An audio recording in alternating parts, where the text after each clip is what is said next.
Hello बच्चों, कैसे हो आप सब। आज हम करने वाले हैं मैथ का चैप्टर जिसका नाम होगा आपका रियल नंबर, जो कि आपकी मैथ की बुक का फर्स्ट चैप्टर है। तो क्लास 10th में जो फर्स्ट चैप्टर है उसका चैप्टर को स्टार्ट करने से पहले हम उसका इंट्रोडक्शन पार्ट कुछ कर लेते हैं। तो क्या रहेगा इसके अंदर, 10th क्लास का चैप्टर नंबर रहेगा आपका फर्स्ट, और चैप्टर का नाम क्या रहेगा, रियल नंबर।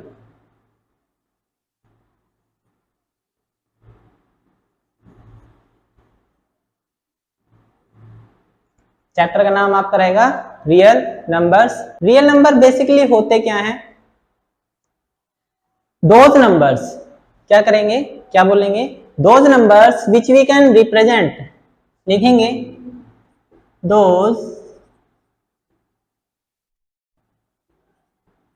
नंबर विच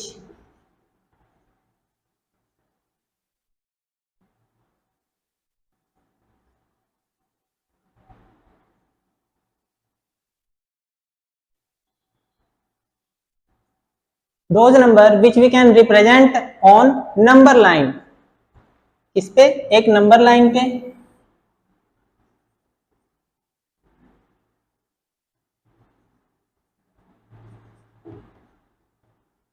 ये एक नंबर लाइन होती है, आपको पता है नंबर लाइन कहां से स्टार्ट होगी।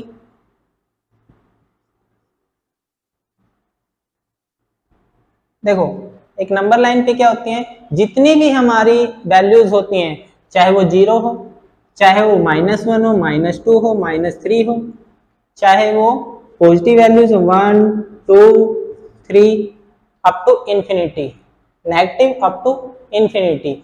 इसके अलावा रेशनल नंबर्स होते हैं हमारे और इरेशनल नंबर्स होते हैं, वो सभी क्या है, रियल नंबर्स में काउंट होते हैं। ठीक है बच्चों।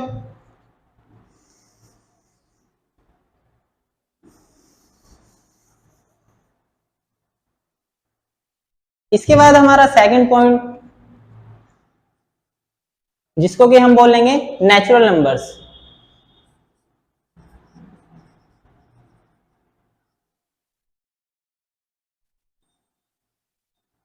अब नेचुरल नंबर्स जैसा कि आप सबको पता है क्या होता है,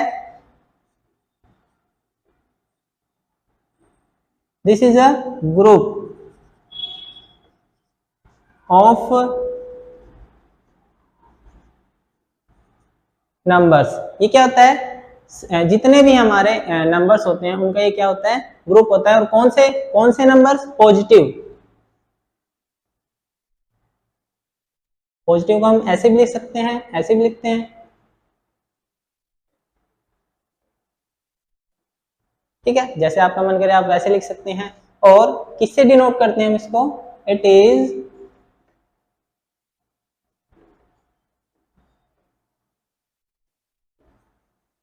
is denoted by capital N. इसे हम डिनोट करते हैं इसको। एग्जाम्पल इसका क्या रहेगा,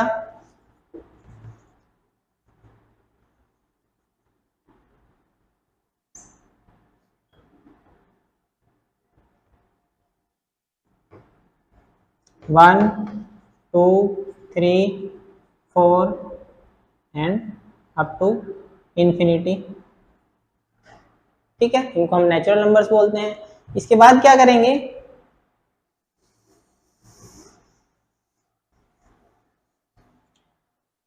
इसके बाद रहेगा आपका थर्ड पॉइंट, जो कि रहेगा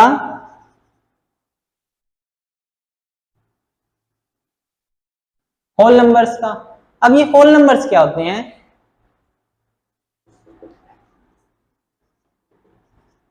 this is the set of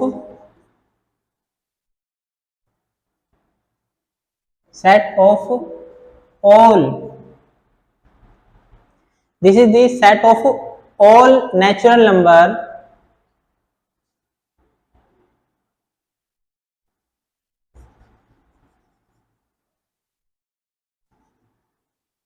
including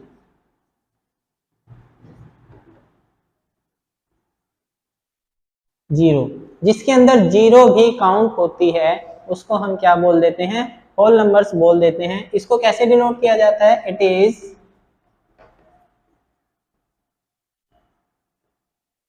it is denoted bye W। Example देंगे इसका,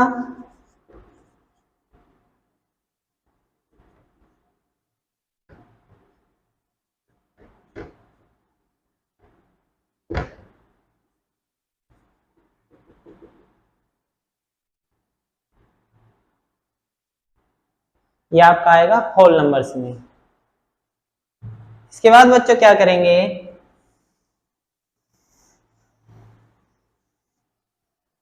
पॉइंट नंबर 4 क्या रहेगा आपका, इंटीजर्स।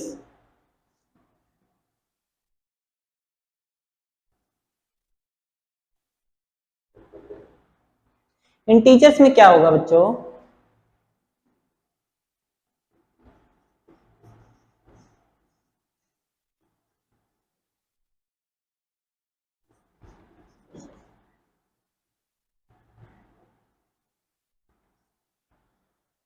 इसके अंदर हम क्या लिखेंगे, this is the set of all positive and negative and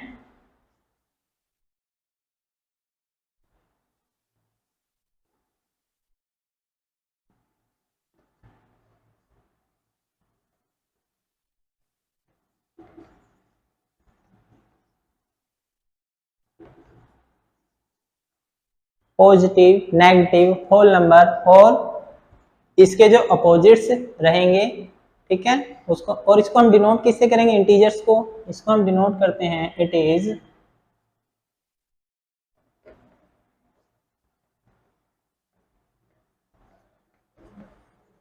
is denoted bye,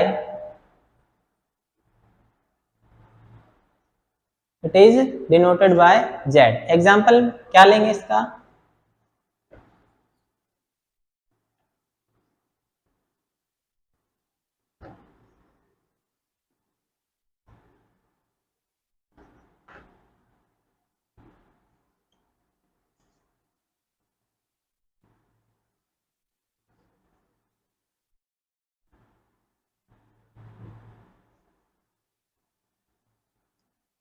minus infinity, -1, -2, ये सभी क्या होंगे, 0, 1, 2, 3 अप टू इंफिनिटी, ये सभी इसके इंटीजर्स क्या होंगे, एग्जाम्पल होंगे।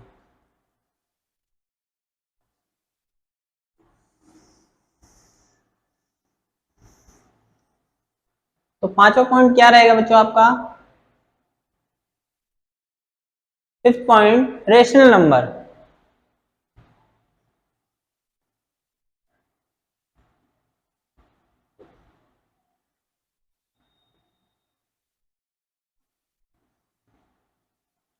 रेशनल नंबर, रेशनल नंबर क्या होते हैं, द नंबर, क्या लिखेंगे,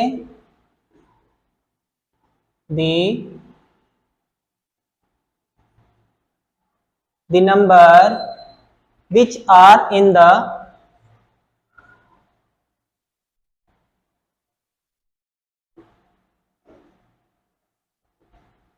number which are in the form of, किस फॉर्म में रहेंगे, in the form of P by Q। वो नंबर जो P बाई Q की फॉर्म में होते हैं वो क्या कहलाते हैं, रेशनल नंबर कहलाते हैं। और ये जो क्या होते हैं, and P and Q are, जो P और Q होंगे ये क्या कहलाएंगे, आपको ये इंटीजर कहलाएंगे। क्या कहलाएंगे, इंटीजर कहलाएंगे, जहां पे हम ये जो हमारा Q है, where Q does not equals to 0, जो हमारी बाय वाली जो डिविडेंड वैल्यू है ये हमारी क्या होनी चाहिए, 0 के इक्वल नहीं होनी चाहिए। और हम क्या लिख सकते हैं इसको, और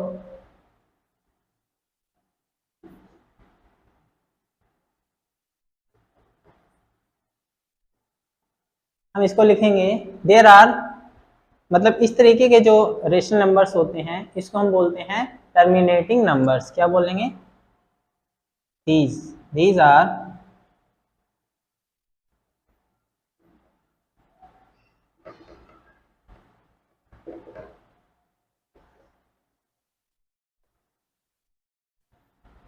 ये कौन से नंबर होंगे, टर्मिनेटिंग नंबर्स होंगे, टर्मिनेटिंग नंबर्स। एंड इसको हम डिनोट करते हैं, इट इज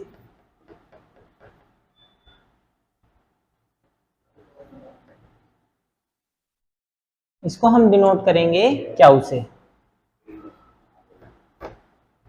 ठीक है बच्चों, एग्जाम्पल में इसके क्या रहेगा, एग्जाम्पल हम इसका ले लेते हैं। एग्जाम्पल में जैसे कि 2/3, 1/2, ठीक है, और नेगेटिव वैल्यू ले लेंगे -4/3, इस तरीके की हम वैल्यू लेंगे। तो ये रहेगा आपका रेशनल नंबर्स में। इसके बाद हमारा रहेगा इरेशनल नंबर।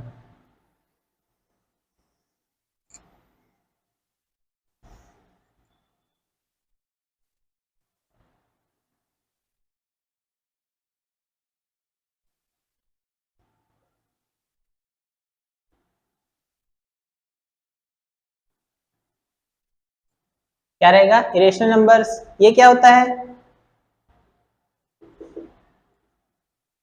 इट इज, क्या लिखेंगे इसको, it is a real number, it is a real number. अब रियल नंबर आपको पता ही है, real number that can not, वो real number that can not be expressed as a ratio,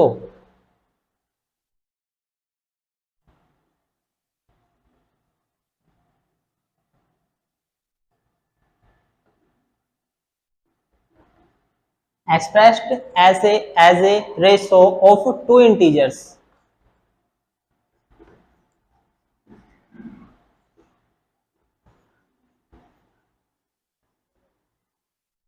तो उनको क्या बोल देंगे हम, रियल नंबर बोल देंगे। और दे आर रिप्रेजेंटेड बाय, इसको हम क्या लिखेंगे, दे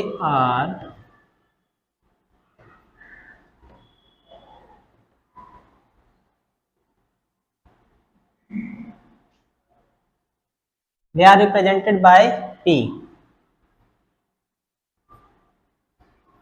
कैसे रिप्रेजेंट करेंगे, p से रिप्रेजेंट इसको हम करेंगे। और इसको हम और क्या बोल सकते हैं, ये जो नंबर्स होते हैं,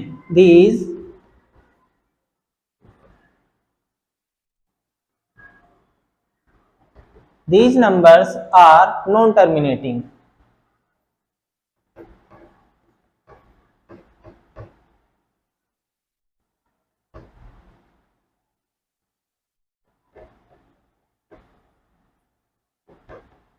एग्जाम्पल में इसका दे देता हूं, क्या होगा एग्जाम्पल, जैसे कि पाई, पाई क्या आपको पता है, एक वैल्यू हम लिखते हैं क्या, 3.14। लेकिन ये पाई की जो है एग्जैक्ट वैल्यू नहीं है, ये अप टू सोन, क्योंकि पाई की एग्जैक्ट वैल्यू आज तक साइंटिस्ट, आज तक कोई भी मैथमेटिशियन जो है वो फाइंड नहीं कर पाया है। तो इसको हम लिख देते हैं 3.15, 5, 9 समथिंग समथिंग, ऐसी कुछ वैल्यू जो है ये आती है अप टू सोन तक। तो इसके अलावा और एग्जांपल जैसे कि √3/2, ये भी एक एग्जांपल हम लिख सकते हैं, और √5 एटसेट्रा। इस तरीके के जो वैल्यूज होते हैं, जो नंबर्स होते हैं, वो टर्मिनेटिंग नंबर्स होते हैं। इसके बाद इसके अंदर रहेगा आपका यूक्लिड, जिसको हम एडीएल बोलते हैं, यूक्लिड डिवीजन लेमा, वो भी आपको करा देते हैं।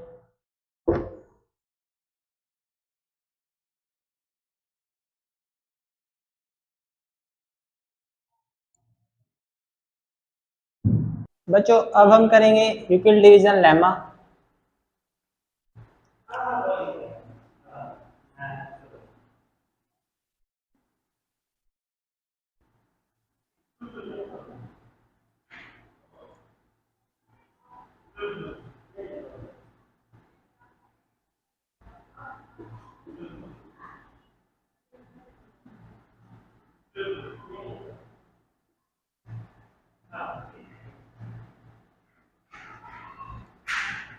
यूक्लिड डिवीजन लेमा होता क्या है? ये एक प्रूवन स्टेटमेंट होती है। क्या स्टेटमेंट होती है? ये एक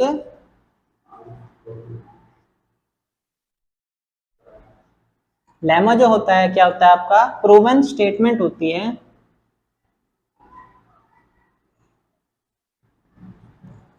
जिसका काम क्या होता है? दूसरी स्टेटमेंट्स को प्रूव करना। ठीक है, तो इसकी डेफिनेशन लिखेंगे हम क्या? It is state that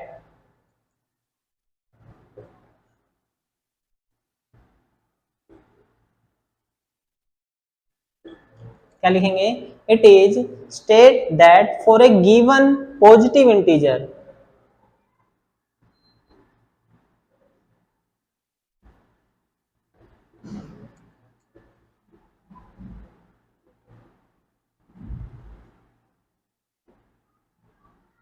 for a given positive integer a and b। a and b क्या होगा यहाँ पे? a and b there exist unique there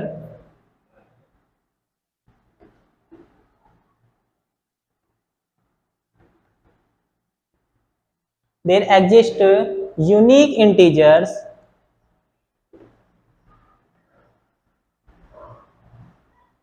unique integers q and r,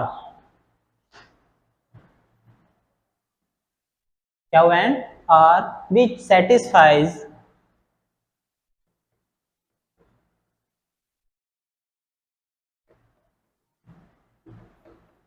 जो कि सेटिस्फाई करेगा किसको?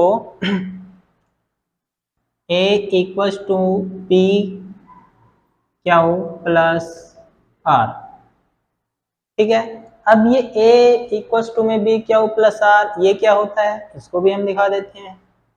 जो a होता है आपका, ये होता है डिविडेंड।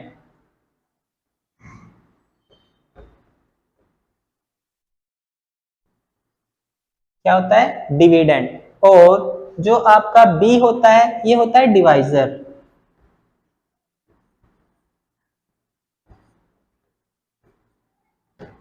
ये क्या होगा?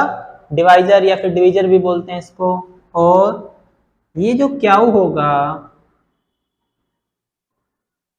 इसको क्या बोलेंगे? इस क्यू को बोलेंगे हम कोशेंट।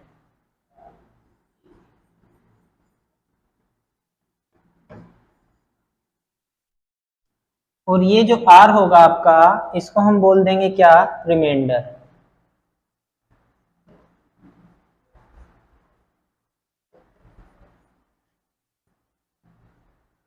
इन सभी चीजों का हम अभी आपको यूज करके दिखाएंगे। एक एग्जांपल ले लेते हैं।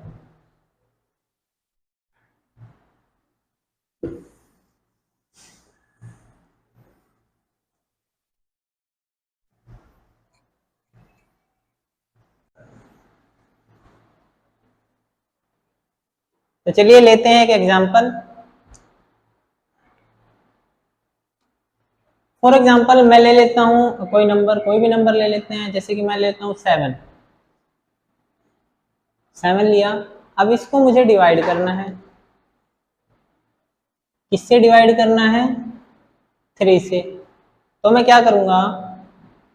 कितने पे ले जा सकता हूँ? 1 पे, 2 पे, बिल्कुल 2 पे भी ले जा सकते हैं। तो 2 पे लेके जाएंगे इसको, कितना आएगा? 6। बचा कितना? 1। तो इसी को जब मैं एडीएल के मेथड से करूंगा, जब मैं यूक्लिड डिवीजन लेमा इसके अंदर लगाऊंगा तो कैसे करूंगा? देखो,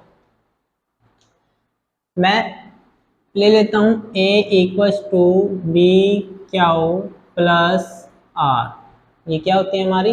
यूक्लिड डिवीजन लेमा। तो इसी को मैं क्या करता हूँ, इस मेथड से मैं करने की कोशिश करूंगा। a मेरा हो जाएगा यहाँ पे कितना? 7। अब देखो b मतलब कि मेरा डिवीजर कितना है? 3।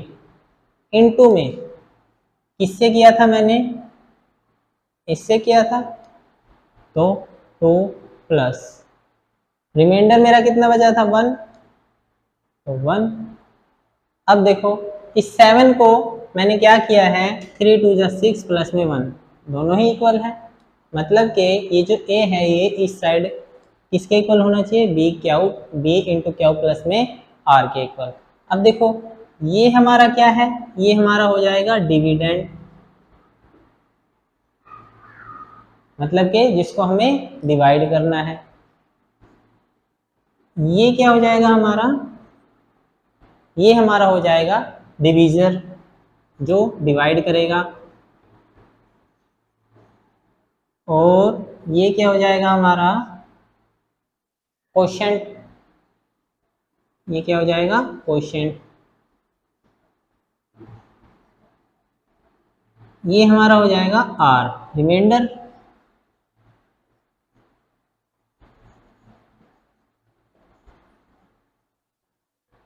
ठीक है, तो इस तरीके से करना है।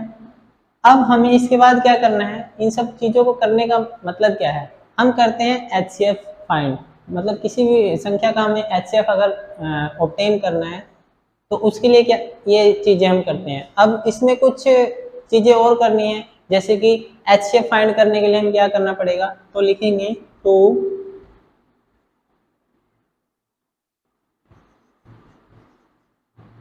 Obtain HCF.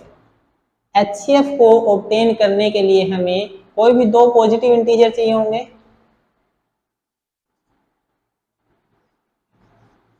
यहाँ लिखेंगे to obtain HCF of any positive integer, कोई भी पॉजिटिव इंटीजर हो सकता है। हम ले लेते हैं यहाँ पे सी एंड डी ले लिया हमने, और जहां पे वेयर सी एंड डी, सी और जो डी है वो क्या होना चाहिए, सी जो है हमेशा बड़ा होगा किससे, डी से। सी हमेशा बड़ा होगा डी से। तब हम क्या करेंगे, तब कुछ स्टेप्स हमें फॉलो करने पड़ेंगे। तो स्टेप नंबर 1 पे चलते हैं हम। स्टेप नंबर 1 क्या रहेगा हमारा,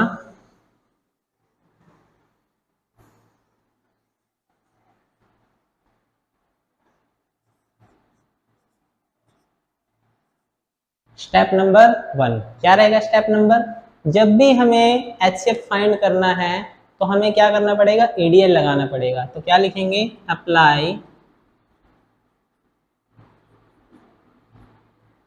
ईडीएल, यूक्लिड डिवीजन लेमा। इसको हम लगाएंगे, किस पे लगाएंगे, ऑन सी एंड डी पर। यही तो हमारे इंटीजर थे, तो इन्हीं पे हम इसको यूज करेंगे। क्या करने के लिए, टू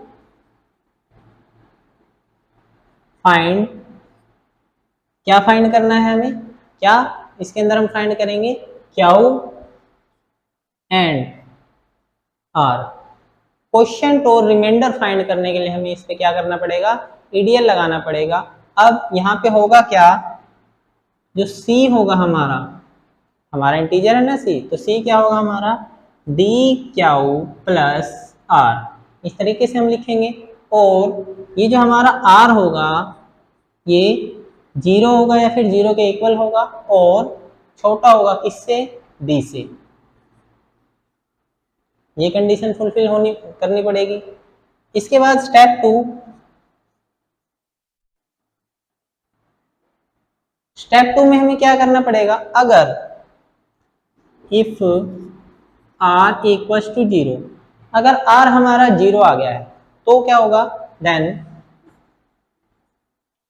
जब आर हमारा 0 हो तो डी हमारा क्या होगा, डी इज एचसीएफ। जब आर 0 होगा तो हमारा डी क्या हो जाएगा, डी ही हमारा एचसीएफ हो जाएगा। ठीक है, किसका, HCF of c and d का। हमारा डी क्या हो जाएगा, सी और डी जो इंटीजर्स थे हमारे, उसका क्या हो जाएगा, ये एचसीएफ। ठीक है, अब इन केस अगर आर 0 ना हुआ, if r not equals to 0, तब हम क्या करेंगे, तब हम करेंगे इस पे एडीएल। फिर हम इस पे क्या लगा देंगे, एडीएल कब, जब आर की वैल्यू 0 ना हो। और एडीएल ऑन किस पे लगाएंगे, इंटीजर क्या था हमारा, सी एंड डी, तो इस पे हम लगा देंगे एडीएल, और ADL on d and r, d और आर पे लगाएंगे हम, डी एंड आर, इस पे हम एडीएल लगा देंगे। और उसके बाद स्टेप थर्ड के अंदर क्या करेंगे, स्टेप थर्ड में जब तक हमारा आर ना आ जाए, जब तक हमारा आर क्या ना आ जाए, 0 ना आ जाए, तब तक हम इसको क्या करेंगे, कंटिन्यू करेंगे। कंटिन्यू whenever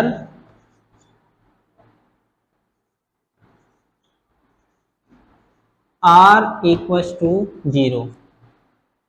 ठीक है, तो ये कुछ स्टेप्स हमें फॉलो करने पड़ेंगे। इसके बाद हम करेंगे एक्सरसाइज 1.1। अगर क्वेश्चन से रिलेटेड आपको इस इंट्रो से रिलेटेड कोई भी आपको दिक्कत है, एग्जाम्पल में, यूक्लिड डिवीजन, लेमा में कोई भी दिक्कत आ रही है, उसको समझने के लिए आप जो है हमें कमेंट कर सकते हैं।